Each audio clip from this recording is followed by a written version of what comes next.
recognition is important. Whether you're breaking barriers or riding the coattails of an internet superhero, at the end of the day, the winner is still the biped holding a trophy.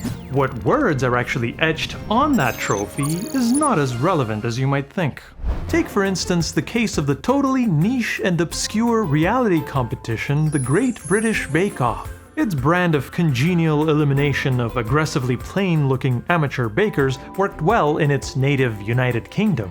But when it came time to import the show to America, a lot of cultural translation had to be considered. These are two countries divided by absolutely nothing in common. In the US, they don't like it when a drama series is titled that word. And in the UK, they get all weird when you tell them your autograph costs £2. But even after two bastions of progressiveness, PBS and Netflix, made the brave choice to air the UK version in America, there was still a problem. A certain gentle food brand, owned by a series of conglomerates, tends to be touchy about its intellectual property. They once forced a small business owner in Salt Lake City to change the name of her bakery so that it doesn't diminish the brand value of this corporate icon. Yo, I thought your name was Poppin' Fresh. Whoa, man, what the hell? I'm sorry. They also happen to hold a trademark on the term bake-off in the United States, and any future conquered planets in perpetuity. So you see, there's absolutely no way any TV show could be called Bake Off in America.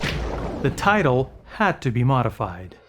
And modified it was, in the graphics packages, in the editing. And so, with real pleasure, the winner is of the 2015 Great British Bake Off is Nadia. And even by having the hosts perform an alternate take of each episode's opening sketch. My teeth. Welcome to the Great British Bake Off. But hey, that doesn't change the substance of the show. The human moments, the skills on display, the thrill of competition, the name on the trophy. Well, no, that part did have to change too. In an amazing feat of visual due diligence, the show title etched on the glass cake stand presented to the winner in the final of each series is meticulously replaced in the early episodes for the US audiences. Look at that, and that, and even that little bit there, wow! It's a real testament to corporate pedantry, I guess? I don't know. I hate this. I hate that someone had to put effort into something so utterly pointless! But such is the life of a visual effects artist. Sometimes you have to solve strange problems. So let's see how we might deal with a similar one in the unlikely event that it were ever to happen. The first task is of course to track the motion of the object containing the infringing design. If there's enough detail, we might be able to do a planar track, but all the transparency will likely keep throwing things off.